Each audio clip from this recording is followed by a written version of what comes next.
Hi అండి. నేను ఇవాళ ఒక వీడియో చూసానండి మాధవీలత గారిది. ఆమె స్పీచ్ ఇచ్చింది. ఎక్సలెంట్ అండి.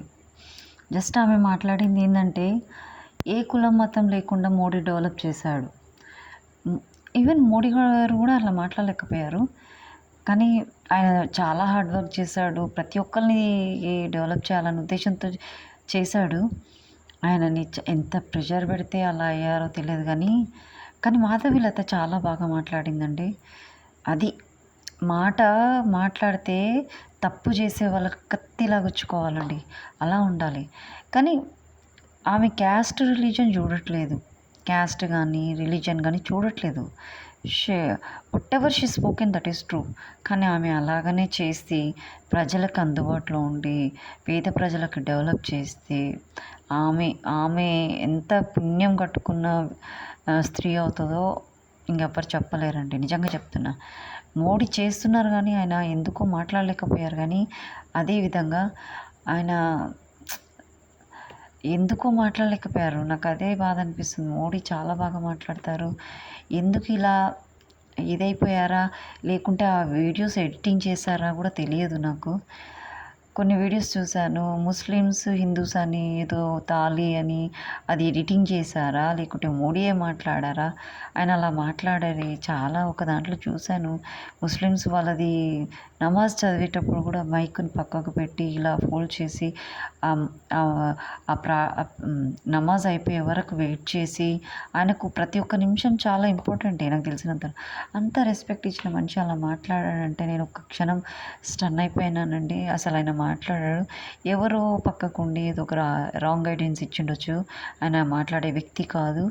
నాకు తెలిసినంత వరకు మాధవీలత చాలా బాగా మాట్లాడిందండి. నిజంగా నాకు చాలా మంచిగా అనిపించింది.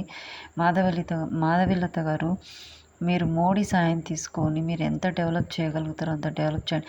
పబ్లిక్ మిమ్మల్ని ప్రతి ఒక్కరు వాచ్ చేస్తారు. మిమ్మల్ని మీరు ఎంత చేస్తున్నారో జనాలకు అనేది చూస్తారు.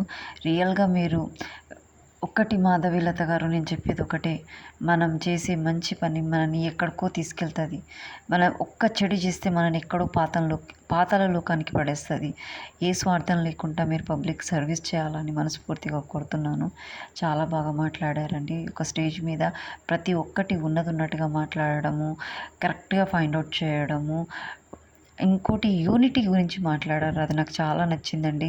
కుల మతం గురించి మాట్లాడకుండా అందరు కలిసి ఉండాలి అని మంచి భావంతో మాట్లాడారు. నేను హిందూనే కానీ నాకు అందరితో ఉండాలని ఉంటుందండి. ముస్లిమ్స్ అయినా, క్రిస్టియన్స్ అయినా, సిక్స్ అయినా. కాకపోతే ఏంటంటే మనం మనుషులమండి, మానవులం. మీరు అలా మాట్లాడేసరికి నాకు చాలా సంతోషం అనిపించిందండి.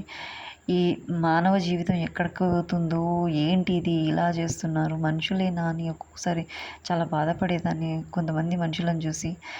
మీరు ఒక్కలండి చక్కగా మాట్లాడారు. చాలా సంతోషం అనిపించింది. మోడీ గారు కూడా చాలా బాగా మాట్లాడతారు కానీ ఏదో అయ్యింది సంథింగ్. నాకు ఎందుకో ఎడిటింగ్ చేసినట్టు అనిపించింది ఆ వీడియోస్. మోడీ గారు దయచేసి కుల మత భేదాలు ఏమీ అనకుండి మీరు చాలా వర్క్ చేశారు. ఇంత వర్క్ చేసి లాస్ట్ మూమెంట్లో no, don't get any name, చేసిందంతా పోతుంది. వద్దు, అది ఎడిటింగ్ చేసినారేమో అని నా మనసు ఇప్పటికీ కూడా చెప్తుంది. మాధవీలత గారు రియల్లీ థ్యాంక్స్ అండి. మీరు ఒక్కలే పర్ఫెక్ట్గా మాట్లాడారు. బీఆర్ఎస్ఏ కానీ, కాంగ్రెసే కానీ, ఇంకా వేరే వాళ్ళు మాట్లాడింది నాకు ఏం నచ్చలేదండి. చూసిన కొన్ని వీడియోస్లోనే అర్థమైపోయింది. మీరు ఒక్కరు మంచిగా మాట్లాడారండి. Really thanks. Don't create any differences in between the religious please. నేను అందరికీ చెప్తున్నాను, ప్రతి ఒక్క లీడర్స్కి చెప్తున్నాను, కులాల మధ్యలో భేదాలు పెట్టొద్దు, తేడాలు తీయొద్దు ప్లీజ్. దండం పెడుతున్నాను.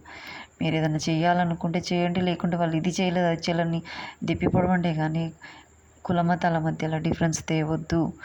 మాకు లేని బాధ మీకెందుకు? మాకు కులమతాల మీద భేదాలు లేదు, మాకు డిఫరెన్సెస్ లేదు, మీకెందుకు? వద్దు ప్లీజ్. దయచేసి ఎవరైనా ముస్లిమ్స్, హిందూస్, క్రిస్టియన్స్, సిక్ అని డిఫరెన్స్ తేవద్దు దయచేసి. నేను అందరికీ దండం పెట్టి చెప్తున్నాను ప్లీజ్ సార్, ఎవరైనా సరే. Thank you to everyone.